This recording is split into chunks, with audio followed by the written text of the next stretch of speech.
बच्चों, आप सभी के चैनल जीएमएस कोचिंग में आप सभी का स्वागत है। कक्षा 6 का हिंदी विशिष्ट का बिल्कुल वार्षिक परीक्षा का रियल पेपर आ गया है। तो यहाँ पर आप पहले हम आपके लिए पूरा ही बता दें कि प्रश्न 1 से लेकर प्रश्न 24 तक पूरे का ही हल है। अगर आपको यहाँ पर अच्छी तरह से दिख रहा होगा तो आप देखते चलिए। पहले मैं आपको ही बता देता हूँ, इसके बाद अच्छी तरह से समझाऊंगा। अगर आपको विश्वास ना हो तो अच्छी तरह देखिए, हमने कितनी मेहनत से बिल्कुल अच्छी राइटिंग में आपके लिए लिखा है, जिससे कि आप समझ सकें। तो एक लाइक कर दीजिए अगर पसंद आए तो, ठीक है। तो यहाँ पर आप देख लीजिए 24वां क्वेश्चन लास्ट में। तो इससे हम पूरे 24 क्वेश्चन का आपको बताने वाले हैं एक एक करके। तो बिना टाइम खराब किए वीडियो को बिल्कुल स्किप ना करते हुए पूरा समझेंगे, क्योंकि आपको याद करना है, क्योंकि ये घर के लिए पेपर नहीं है। अगर आपको घर के लिए देखना है तो हमने घर के लिए जो आपके लिए प्रोजेक्ट कार्य मिले हैं उनका हमने आंसर प्रोवाइड कर दिया गया है। तो हमारे चैनल को सब्सक्राइब किया है, वहाँ से वीडियो पूरी देखें, वहाँ पर सभी विषय का अपलोड कर दिया गया है। तो आप देख लीजिएगा। चलिए बिना टाइम खराब किए मैं वीडियो को स्टार्ट करता हूँ। यहाँ पर पहले आपको यह बता दें कि पूरा पढ़ना है, ठीक है। यहाँ पर एक वाक्य लिखा हुआ है, एक गाँव था, गाँव के लोगों के मुख्य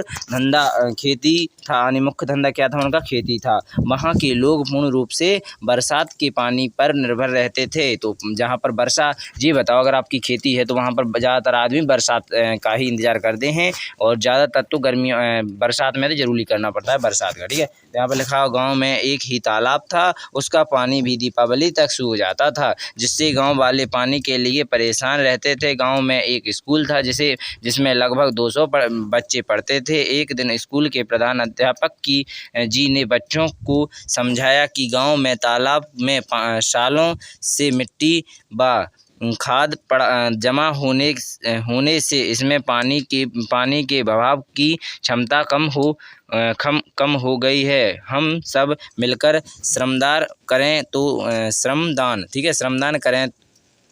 श्रमदान का मतलब है यानी श्रम यानी परिश्रम करें, यानी उसको कार्य करें। तालाब की मिट्टी निकालकर उसे बाहर कर सकते हैं।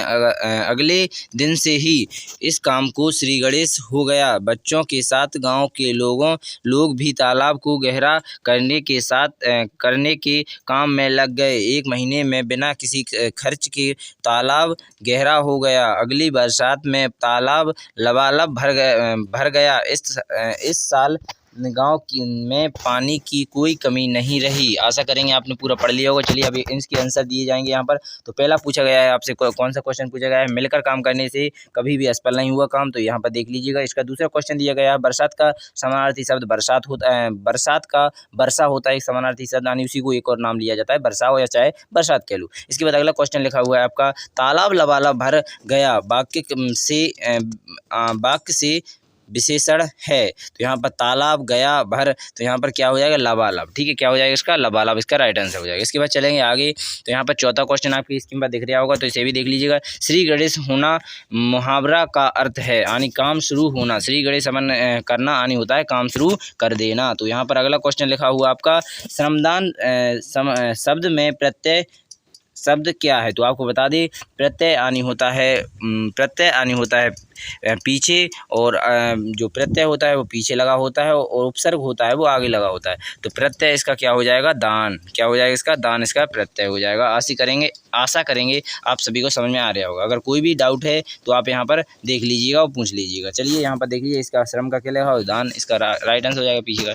तो यहाँ पर चलेंगे अगले वाले क्वेश्चन में। तो यहाँ पर आप इसको पढ़ना पड़ेगा पूरा आपको। इसके बाद जब आप 5 क्वेश्चन के आंसर देंगे। चलिए पढ़ना प्रारंभ करते हैं। ग्राम पंचायत भवन, ग्राम पंचायत यहाँ पर लिखा है समनापुर, ठीक है। समनापुर, तहसील पिपरिया, जिला होशंगाबाद। सूचना, नेत्र परीक्षण शिविर का आयोजन। आप सभी को अत्यंत हर्ष के साथ सूचित किया जाता है कि 2 अक्टूबर गांधी जी का जयंती के अवसर पर ग्राम पंचायत भवन में निःशुल्क नेत्र परीक्षण शिविर का आयोजन किया जा रहा है। नेत्र परीक्षण प्रकाश कुमार नारायण अस्पताल भोपाल के डॉक्टरों के द्वारा किया जाएगा। नेत्र परीक्षण हेतु इच्छुक व्यक्ति 1 अक्टूबर 2022 तक ग्राम पंचायत सचिव के पास अपना पंजीयन करवा दें। इसके बाद नेत्र परीक्षण शिविर 2 अक्टूबर 2022 गांधी जयंती। यहाँ पर लगा समय सुबह प्रातः 8 बजे से 5 बजे तक रहेगा आपका। आशा करेंगे समझ में आ रहा होगा। इसके बाद अगला क्वेश्चन लिखा हुआ है आपका, यहाँ पर देख लीजिएगा। तो क्या है अगला देख लीजिएगा। तो यहाँ पर आप देखेंगे तो अगला क्या है? आयोजन स्थल, तो यहाँ पर लिखा है आयोजन स्थल ग्राम पंचायत भवन, ग्राम पंचायत समनापुर। ठीक है, यहाँ पर लिखा हुआ है, दिनांक देख लीजिएगा, यहाँ पर सब कुछ लिखा हुआ है आपका, यहाँ पर देख लिया आपने। चलिए प्रारंभ करते हैं क्वेश्चन। पहला क्वेश्चन आपसे पूछा जाएगा, सूचना में दिए गए सिविल के लिए कौन से व्यक्ति पंजीयन करना चाहते हैं? तो यहाँ पर आँखों के मरीज, आँखों संबंधित समस्याओं से ग्रस्त व्यक्ति। ठीक है, देखिए कौन सी आँखों से, तो क्योंकि आँखों के ही सिविल लग रहा है।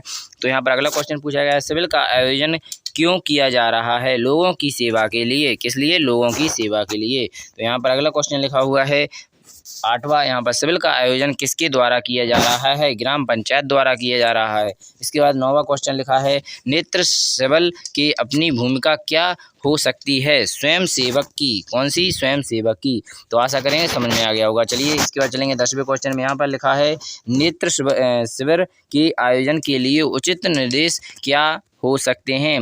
तो यहाँ पर आप देखेंगे इनको, तो यहाँ पर लिखा है, पंजीयन के लिए जल्दी ना करें, पंजीयन के लिए जल्दी ना करें, कृपया पंक्ति बनाएं, अपने पहचान पत्र लेकर आएं, पंजीयन कभी भी करा सकते हैं। तो यहाँ पर इसका राइट आंसर हो जाएगा, अपना पहचान पत्र लेकर आएं और कृपया पंक्ति में बनाए रखें। यहाँ पर लिखा है कृपया जल्दी ना करें, तो यहाँ पर क्या हो जाएगा इसका राइट आंसर आपका? तो इसको आप देख लीजिएगा, इसका आपका ए इज द राइट आंसर हो जाएगा, यानी पंजीयन के लिए जल्दी ना करें। और अगला क्वेश्चन लिखा हुआ है, आराम से पहले ही करके रख ले, और अपनी लाइन को, या फिर आप लिख सकते हैं दूसरा और तीसरा, कृपया पंक्ति बनाए रखें और अपनी पहचान पत्र लेकर आएँ। तो पंजीयन कभी भी ना कराएं, ये गलत है। पंजीयन जल्दी ना करें, ये बिल्कुल सही है। तो पहला और तीसरा यानी ए इसका राइट आंसर हो जाएगा। कौन सा होगा? ए इज द राइट आंसर। यहाँ पर लगे हुए हैं, आपको दिख ही रहे होंगे। इसके बाद अब चलते हैं, पूरे 10 क्वेश्चन आपके आशा करेंगे सब कुछ समझ में आ गया हो। जो भी डाउट हो ओटीओ में तो पूछ सकते हैं। चलिए इसके बाद चलेंगे बिना टाइम खराब किए, क्वेश्चन आंसर भी हमने आपको बता ही दिए थे पहले, तो एक एक को पढ़ेंगे और बताएंगे कौन सा क्वेश्चन पूछा गया है। तो यहाँ पर पहला क्वेश्चन पूछा दिया है, तो यहाँ पर देखिए 11 से लेकर 20 तक के क्वेश्चन आपसे पूछे जाएंगे। तिरंगे के विषय में जानने के लिए आप कौन कौन से प्रश्न करना चाहेंगे? कोई 2 प्रश्न बनाकर लिखिए। तो यहाँ पर तिरंगे के 3 रंगों का क्या मतलब है? पहला क्वेश्चन पूछा जाएगा। इसके बाद तिरंगे के बीच में अशोक बीच का चक्र क्या है? तो यहाँ पर इन दोनों क्वेश्चन हम पूछ सकते हैं किसी से। इसके बाद आपका 12वां क्वेश्चन लिखा हुआ है, कटुक वचन मत बोल, पाठ के आधार निम्नलिखित शब्दों के अर्थ लिखते हुए उसका वाक्य में प्रयोग कीजिए। तो यहाँ पर आ इस्तेहाल, तो यहाँ पर परीक्षा। इसके बाद लिखा आ होशियार, तो यहाँ पर लिखा है समझदार। ठीक है, इच्छाहार आनी होता है परीक्षण। इसके बाद तो मालिक ने लुकमान को वृद्धि की परीक्षा ली। होशियार लोग बोलने से पहले सोचते हैं। आशा करेंगे समझ में आ गया होगा। तो यहाँ पर आप देख लीजिएगा, 13वां क्वेश्चन भी लिखा हुआ है, इसे भी देख लीजिएगा। 13वें क्वेश्चन में निम्नलिखित में से पंक्तियों में से इसको आपको पढ़ना है, इसी में से आपको विशेषताएं बताना है। ठीक है, तो यहाँ पर विशेषताएं लिख लीजिए। कवि वीरों के तत्पर में तहत मजबूत हृदय का बनाया चाहता हूँ, जिससे काल भी डर जाए, तुम्हारा मन पक्के इरादों से भरा हो और अटल सोच से निश्चयपूर्ण हो। आशा करेंगे समझ में आ गया होगा। चलिए इसके बाद चलेंगे अगले वाले क्वेश्चन, तो इसको भी आपको पढ़ना पड़ेगा, तो इसे भी पढ़ लीजिएगा बिना टाइम खराब किए। तो यहाँ पर लिखा है, घर में रुपए भी नहीं होने पर घबरा। तो यहाँ पर आप इसको देख लीजिए पूरी तरह से। और यहाँ पर गद्य पद्य, यहाँ पर मुहावरे पूछे गए हैं। तो यहाँ पर लिखिए, नाक में दम करना, परेशान करना, कान पकाना, एक ही बात सुन कर परेशान हो जाना। आशा करेंगे समझ में आ गया होगा। चलिए यहाँ पर अगला क्वेश्चन लिखा हुआ है 15वां, तो 15 में देखिए यहाँ पर गद्य पद्य पूछे गए थे। तो घर है 8 लिखिए। तो घर, रुपए, पड़ो, यहाँ पर लिखिए गद्यांश में आए किन्हीं 8 संज्ञा शब्दों को जोड़कर लिखिए। तो घर, रुपए, पड़ोस, औरत, नाक, कान, मुँह, बस्ती। आशा करेंगे समझ में आ गया होगा। चलिए इसके बाद चलेंगे, 8 क्वेश्चन हो चुके हैं, 15वां। इसके बाद चलेंगे 16वें में। तो यहाँ पर विराम चिन्ह लगाना है, तो पूर्ण विराम होता है, प्रश्न में वाक्य होता है, उदाहरण चिन्ह होता है, उपविराम होता है। आशा करेंगे सभी चारों चिन्ह आपके लिए समझ में आ गए होंगे। इसके बाद चलेंगे अगले वाले यानी 17वें क्वेश्चन में। तो 17वें क्वेश्चन में क्या लिखा हुआ है आप यहाँ पर देख लीजिए, मेरी पत्नी अपने हृदय सागर के निर्मल आंसुओं को रोक ना सके, तब तक मेरी मन स्थिति भी सामान्य हो गई थी। इस पंक्तियों का अर्थ अपने शब्दों में लिखिए। तो यहाँ पर उत्तर दिया गया है, पत्नी शीला के द्वारा अपनी पत्नी को भला बुरा कहने के बाद आत्मलिंगन का स्वयं से पड़ी, जिसे देखकर पति के मन में उठा क्रोध भी शांत पड़ गया। आशा करेंगे मापी होगी और जितने भी समझ में आ गया आपको दिख रहा होगा अच्छी तरह से। तो यहाँ पर देख लीजिए, अच्छी तरह से लिख लीजिएगा, ठीक है। थोड़ा दिक्कत थी तो यहाँ पर आपको कुछ नहीं करना है, बेजोड़ शब्द हैं, इनको जोड़कर लिखना है। तो यहाँ पर देह प्लस अवसार, तो यहाँ पर देहाश्रम लिखा हुआ है, आपको यहाँ पर दिख रहा होगा। देहावसान। इसके बाद अगला क्वेश्चन लिखा है विवाहोपरांतर, तो यहाँ पर लिखा है उल्पायु, यहाँ पर लिखा है मताब लंबी, तो मताब लंबी यहाँ पर देख लीजिएगा। इस प्रकार आपको आशा करेंगे समझ में आ गया होगा। तो यहाँ पर चलिए अगले वाले क्वेश्चन को देखेंगे। तो यहाँ पर लिखा है रहीम ने, यानी 19वां क्वेश्चन है, रहीम ने उत्तर पश्चिमी, तो यहाँ पर जो रहीम उत्तर पूर्वी प्रकृति का करी सफल करूर चंदन विष बेचो नहीं लिपटे रहित भुजांग, ठीक है। तो यहाँ पर अगले वाले बसंत ऋतु के मोहक पूर्ण रूप, तो यहाँ पर लिखा है रूप स्वरूप को क्या प्राप्त करने के लिए आप क्या क्या उपाय करते हैं। तो यहाँ पर आप देख लीजिएगा। तो यहाँ पर लिखा हुआ है अधिक से अधिक वृक्ष लगाएंगे ताकि वातावरण में हरियाली बनी रहे और तापमान सम बना रहे। तो यहाँ पर आप देख लीजिए। इसके बाद 21वां क्वेश्चन दिया गया है, इसका यहाँ पर आंसर दिया गया है, देख लीजिए अच्छी तरह से। इसके बाद यहाँ पर महारानी लक्ष्मीबाई के गुणों के वर्णन करना है। तो हमारी लक्ष्मीबाई आत्मविश्वसनीय थी और कर्तव्य परामर्श, स्वाभिमानी और धर्मनिरपेक्ष थी। वे बचपन से ही युद्ध कला में निपुण थी। तो इस प्रकार आप देख लीजिए, तीरंदाजी, घोड़बाजी। यहाँ पर इसके बाद लिखा है वाणी के महत्व को अपने शब्दों में लिखिए। वाणी व्यक्ति को आभूषण है, वाणी व्यक्ति की आभूषण है, वाणी से भी व्यक्ति ही पहचान होती है। मधुर वाणी बोलने पर हर किसी को ध्यान अपनी ओर सहज ही आकर्षित कर लेता है। बड़े से बड़े काम वाणी के मधुर से आसानी से कराए जा सकते हैं।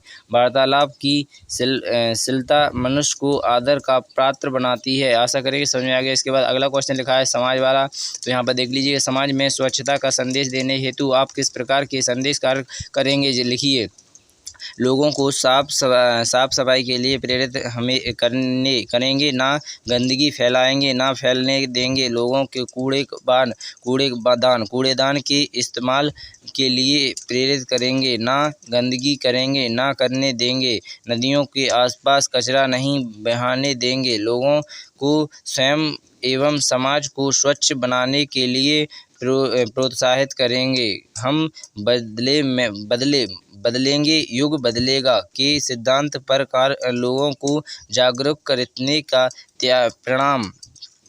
प्रयास करेंगे। आशा करेंगे आपको अच्छी तरह समझ में आ गया हो। जो भी डाउट हो तो आप पूछ सकते हैं। पूरे 24 क्वेश्चन ऐसा आपको कहीं पर भी नहीं मिलेगा जहां पर प्रश्न क्रमांक 1 से लेकर 24 तक एक ही वीडियो में, ना मैंने यह कहा आपसे फर्स्ट पार्ट या सेकंड पार्ट, पूरा एक ही वीडियो में पूरा आंसर लाया हूं। तो अगर आपने वीडियो को देखी, ऐसी ही सभी वीडियो का और सभी पेपर का हल चाहते हैं, और अगर जैसे साथ में आप आने वाले हो तो साथ का पढ़ना चाहते हैं, तो पूरे ऐसे ही पेपर मिलते रहेंगे आपको, चाहे आपका फर्स्ट पेपर जनवरी फरवरी हर एक माह का हो या कोई सा भी हो, ऐसे ही हम आपके लिए आगे प्रोवाइड करते रहेंगे। धन्यवाद। जय हिंद, जय भारत। चैनल को सब्सक्राइब करना ना भूलें।